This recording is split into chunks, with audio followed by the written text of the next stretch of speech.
సంస్కృత భాషా ప్రచారంలో అనేక సంస్థలు అనేక రకాల ఉపాయాలు స్వీకరించారు. అందులో ఈ ఏకదంత అకాడమీ కూడా ఒక పద్ధతి ప్రకారంగా ముందుకెళ్తున్నారు.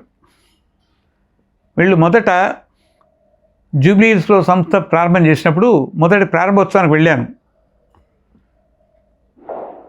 సామాజిక మాధ్యమం ద్వారా సంస్కృత భాషా ప్రచారం గురించి చేస్తున్న ప్రయత్నం చూచాను. చాలా ఆనందం కలిగింది.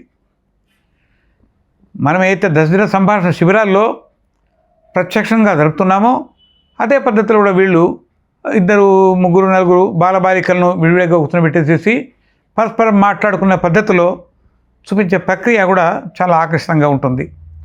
అందుకు ఏదేదో మాట్లాడకుండా ఏదైనా ఒక విషయం తీసుకుంటారు. ప్రధానంగా ఒక విషయం తీసుకొని ఆ విషయం మీద పరస్పరం చర్చించుకుంటున్నట్టుగా మాట్లాడడం ద్వారా ఇది వినేవాడికి చాలా ఉత్సాహం కలుగుతుంది. కారణం, వినడంలో అందం ఉంది, సంతోషం ఉంది, విషయం తెలిసొస్తుంది కాబట్టి ఆనందం కలుగుతుంది.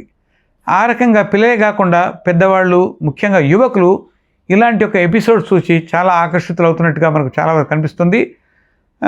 ఆ పద్ధతిలో ఇప్పటికీ నాకు తెలిసి 4-5 ఎపిసోడ్స్ పైన బాగానే చేశారు, ఇంకా చేస్తున్నారు కూడాను.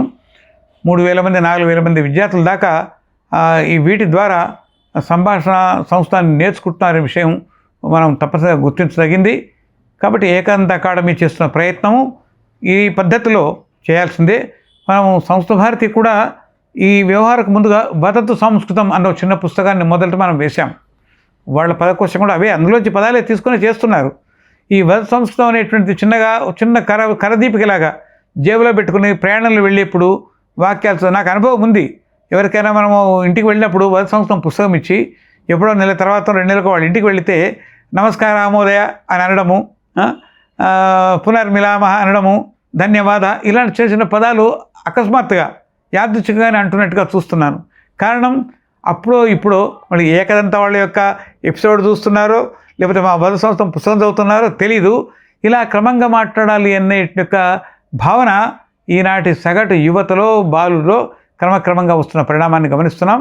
అలాగే విశ్రాంతి పొందిన ఉద్యోగులు కానివ్వండి, ఉపాధ్యాయులు కానివ్వండి, ఇతర ఉద్యోగులు కూడాను రిటైర్మెంట్ తర్వాత కూడా వాళ్ళ భాష యొక్క ప్రాధాన్యం క్రమంగా ఇలాంటి అనేక మాధ్యమాల ద్వారా, సంస్కృత భారతి కానివ్వండి, ఇతర సంస్థలు కానివ్వండి, చేపట్టిన అనేక మాధ్యమాల ద్వారా భాష యొక్క ప్రాధాన్యాన్ని తెలుసుకొని మళ్ళీ వాళ్ళు